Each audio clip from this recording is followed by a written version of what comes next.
Liberdade de Opinião está começando e nós vamos direto conversar com a jornalista Rita Lizauskas. Rita, bem-vinda, uma ótima tarde para você. Boa tarde, Cine, boa tarde a todos os telespectadores do Visão. Bom, vamos começar então falando dessa medida provisória que a gente discutia agora há pouco, inclusive com o relator, né, Rita, que impõe novo prazo e diferentes condições à Anvisa para conceder o uso emergencial de vacinas. Isso ainda precisa ser sancionado pelo presidente Jair Bolsonaro para ter validade, mas o projeto incomoda diretores da agência, que já pensam, inclusive, em levar o caso para o Supremo Tribunal Federal.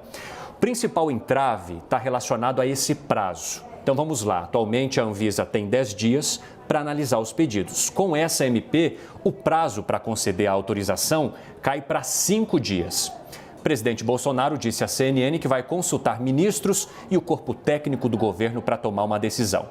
Para a Anvisa, nós ouvimos também, a MP retira o papel técnico da agência, pois não permite análise em prazo adequado e obriga, segundo a Anvisa, a aprovação dos imunizantes. Lembrando que essa medida provisória facilita a entrada ou facilitaria a entrada de vacinas como a russa Sputnik V e também a indiana Covaxin.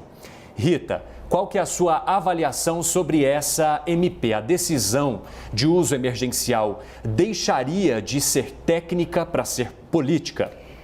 Pois é, Cine, olha, essa MP impõe, entre outras coisas, que a Anvisa seja uma mera carimbadora de compra de vacinas e não o que é um órgão de vigilância sanitária que garante para nós, cidadãos brasileiros, que a vacina que a gente vai tomar é segura, é efetiva, é bem feita.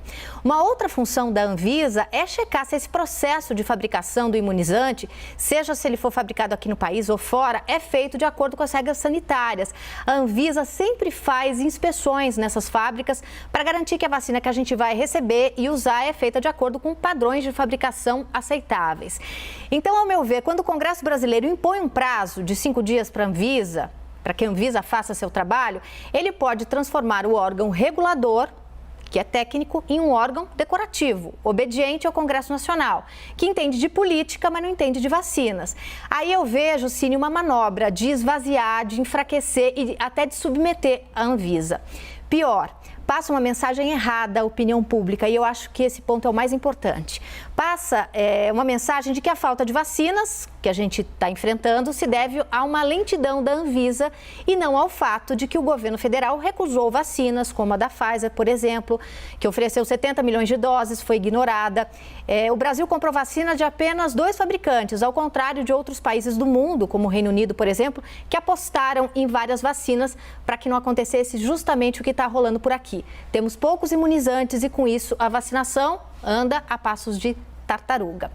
Não se pode dizer que a Anvisa não abriu exceções nesse processo todo, em seus procedimentos, durante essa pandemia. Vamos lembrar alguns deles. Em dezembro, a Anvisa aprovou as regras para o uso emergencial de vacinas, algo que não existia. Ou seja, antes da pandemia, uma vacina só era liberada depois do registro definitivo. Semana passada, a gente falou aqui várias vezes, a Anvisa fez ainda mais. Liberou as vacinas de terem testes clínicos de fase 3 feitos aqui no Brasil, para entrar com pedido de uso emergencial. Ou seja, o nosso órgão regulador topou analisar dados de testes clínicos feitos fora do Brasil. Esse precedente, esse passo que a Anvisa deu, era um passo importante. Então, quando a Anvisa revisa os seus métodos aqui, faz porque entende que a gente está no meio de uma pandemia, entende que a gente tem urgência. Então, é injusto colocar essa lentidão, algo que está sendo feito de forma subliminar, ao meu ver, colocar essa lentidão da vacinação na Agência de Vigilância Sanitária.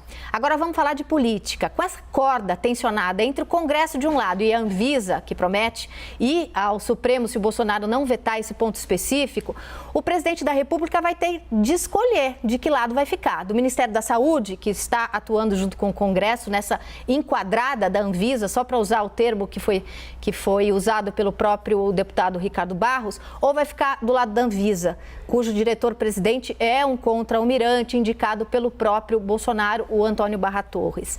Se a decisão for técnica, Bolsonaro fica do lado da Anvisa. no meu ponto de vista. Se a decisão for política, Bolsonaro deixa o Centrão enquadrar a agência reguladora. É bom a gente lembrar que o deputado Ricardo Barros, do PP, ex-ministro da Saúde de Michel Temer, é quem está promovendo essa ofensiva contra a Anvisa. Foi ele que deu essa declaração de enquadrar a Anvisa ao Estadão semana passada. E embora ele negue, é comentado nos bastidores que ele e o Centrão, lugar onde Ricardo Barros habita, estão de olho no Ministério da Saúde, que hoje é ocupado pelo general Eduardo Pazuello. Cine. Vamos falar um pouco de economia agora, Rita. A equipe econômica está preparando mudanças para a volta do auxílio emergencial. E aí tem uma apuração do nosso analista, o Igor Gadelha, que aponta que o auxílio passará a se chamar Bônus de Inclusão Produtiva. Já tem até apelido aí nos bastidores, seria o BIP. O novo auxílio vai atingir cerca de 30 milhões de brasileiros e a ideia seria pagar R$ 200. Para que o projeto se concretize, o ministro da Economia, Paulo Guedes, quer que o Congresso aprove aquela cláusula de calamidade para permitir que essa despesa, então, fique fora ali do teto de gastos. Qual é a sua opinião sobre o novo formato do programa, o chamado BIP? E acionar essa cláusula de calamidade seria a única forma de manter o benefício sem estourar o teto, Rita?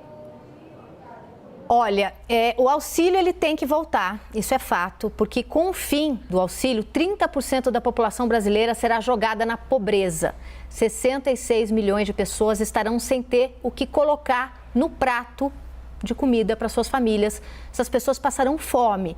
É um problema sério que o país precisa enfrentar. Não adianta dizer que sente muito, que as pessoas estejam em dificuldades, como o presidente Jair Bolsonaro falou, porque algo precisa ser feito ou a gente vai ter um verdadeiro caos social, as pessoas têm que viver, o país tem que cuidar dessas pessoas.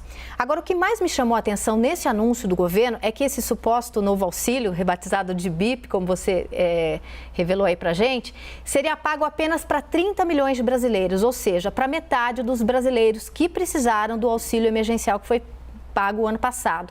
E aqui a conta não fecha. Eu queria convidar o nosso telespectador a prestar atenção.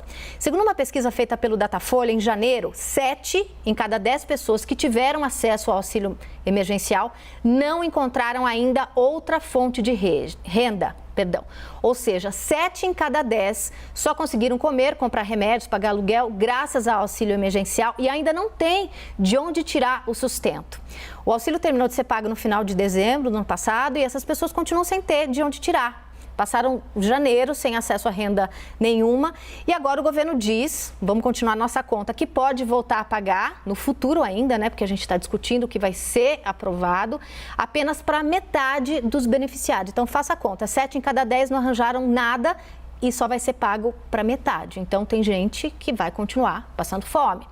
Outra coisa que me chama a atenção, para receber o novo auxílio, o BIP, a pessoa vai ter de participar de um curso de qualificação profissional. E eu acho cursos de qualificação super importantes, super necessários, mas aqui tem um ponto, queria chamar a atenção. Essas pessoas estão sem renda não por falta de qualificação, mas sim por conta da pandemia, que fez com que a atividade econômica sofresse, perdessem emprego, não pudessem trabalhar, fechassem postos de trabalho. A gente tem 14 milhões de desempregados no país e essas pessoas que precisam de auxílio emergencial, se forem ao mercado, mesmo supostamente mais qualificadas por conta desses cursos de qualificação, elas não vão conseguir emprego facilmente. Tem 14 milhões já desempregados. Há consenso que as coisas vão melhorar depois de uma vacinação maciça, né? A gente vê a vacinação aí engatinhando. Qualquer coisa antes disso, inclusive um curso de capacitação, é pura ilusão. Outro ponto que me chama a atenção nesse anúncio do governo.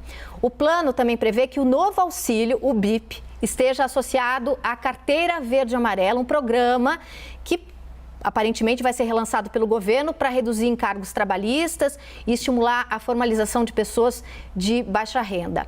Essa MP da Carteira Amarela, que retira ainda mais direitos trabalhistas dos trabalhadores, caducou o ano passado. Ou seja, quando o governo amarra o BIP nessa carteira verde e amarela, ele está mandando uma mensagem para o Congresso, só vai ter auxílio emergencial se os deputados e senadores aceitarem aprovar algumas medidas, ou seja, não há urgência aqui e a fome é uma coisa urgente.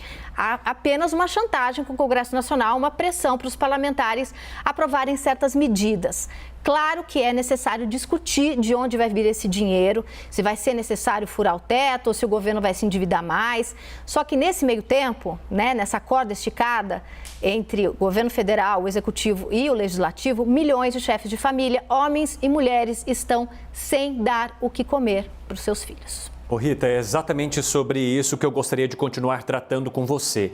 Primeiro, essa urgência. Muitas dessas famílias e das pessoas que articulam essa volta desse auxílio, que poderia ser chamado de BIP, como apurou o Igor Gadelha, pedem a exigência, uma aceleração nisso, né? Eu peço só desculpas que a gente está ouvindo um barulhinho aqui no corredor, mas é comum porque a redação passa a gente o tempo todo.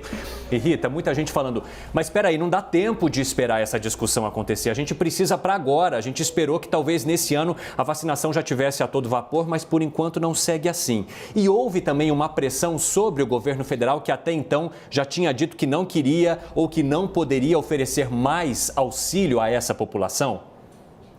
Pois é, o governo, a gente viu o presidente Jair Bolsonaro e o próprio ministro Paulo Guedes negando esse auxílio, depois voltando atrás, porque a pressão por ele é muito grande, né? Então, assim, a realidade está se impondo, né, Cine? Não adianta você falar, olha, e é legítima, é uma discussão legítima. De onde a gente vai tirar esse dinheiro?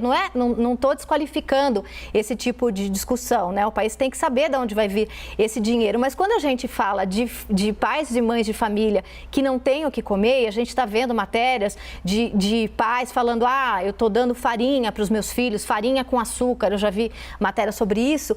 Essa discussão de, isso só vai ser possível se aprovar isso antes, a gente não tem nem orçamento, né? É uma discussão muito urgente, como você colocou, né, Cine? Então, assim, eu fico realmente muito desesperada quando eu vejo que o auxílio está amarrado a outras coisas, sendo que essas pessoas, a gente já está na segunda semana de fevereiro e essas pessoas não receberam o auxílio em janeiro, né? Então as pessoas têm urgência porque não dá para esperar. Quem tem fome não consegue esperar, né, Cine? Vamos seguir, Rita. O bloco de partidos conhecido como Centrão, e você já o citou agora na sua fala anterior, né? Ele se fortaleceu nas últimas eleições municipais, ficou ainda mais robusto com o comando da Câmara e nos bastidores de Brasília. Muitos dos nossos analistas apuram isso todos os dias. Parlamentares entendem que o bloco vai buscar protagonismo político no governo de Jair Bolsonaro, principalmente ali nos ministérios comandados por alguns militares, como você mesmo citou, por exemplo, a pasta da saúde, que tem o general Eduardo Pazuello à frente, ou a de Minas e Energia, que é comandada por Bento Albuquerque. E aí eu queria saber de você, ao se articular politicamente com o Centrão, Bolsonaro acabou se rendendo ao que ele chamava de, entre aspas, velha política, e esse Centrão, ele deve buscar mais espaço em áreas estratégicas do governo, Rita? Sim e sim. Sim, o Bolsonaro, ele mergulhou de cabeça no que ele disse que não ia fazer, né? Ele está entrando no toma lá da cá. Tudo que ele prometeu aos seus eleitores que não ia fazer, ele está fazendo. Agora, ele tem que pagar essa conta. Porque o Centrão é um bloco cheio de apetite por emendas, por cargos, por nomeações. E foi o que eu comentei aqui semana passada com a Roberta. O governo Bolsonaro, quando eleito, ele negou o Centrão, o fisiologismo, e apostou ali em nomeações maciças de militares. Não só nos ministérios, né, como você citou, mas também no segundo, no terceiro escalão. E ele vai ter que rever isso para poder acomodar esses novos aliados, né? Não cabem militares, são mais de 6 mil que foram nomeados, segundo o TCU, o dobro do que havia no governo de Michel Temer. Então, não cabe os militares e o Centrão ali no mesmo espaço. E o que o Centrão quer nos ministérios? Vamos começar pelo da saúde, que a gente já falou um pouquinho, pasta que está o general da Ativa, o Eduardo Pazuello. Quem está de olho na pasta? O deputado federal Ricardo Barros, do PP, que foi ministro da Saúde no governo de Michel Temer e que não à toa está canelando a Anvisa, tentando enquadrar a Agência Nacional de Vigilância Sanitária. E aqui, esse projeto dele ir para o Ministério da Saúde, embora ele negue, mas ele quer ir para fazer diferente. Não interessa pegar uma pasta que está em crise como ela está agora, né? E como os brasileiros já perceberam que a gente só vai sair disso com vacina e não com comprimido de cloroquina, há esse movimento de urgência pela compra de vacinas, entre elas a Sputnik V, a vacina russa. Então o Centrão quer o Ministério da Saúde, mas levando boas notícias, deixando o que é ruim para trás, né, como a crise do oxigênio de Manaus, por exemplo. Além da saúde, o Centrão quer também o Ministério de Minas e Energia, comandado pelo almirante Bento Albuquerque, mais um militar que estaria ali ocupando espaço relevante, tirando espaço de políticos profissionais como os do Centrão.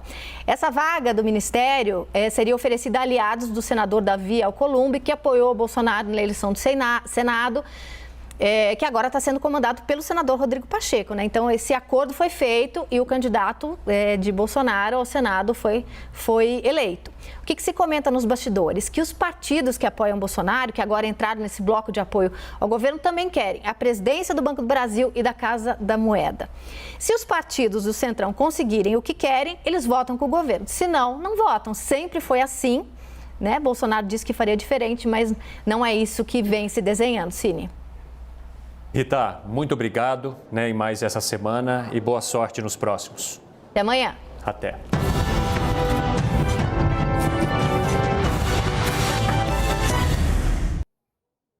As opiniões emitidas pelos comentaristas do quadro não refletem necessariamente a posição da CNN.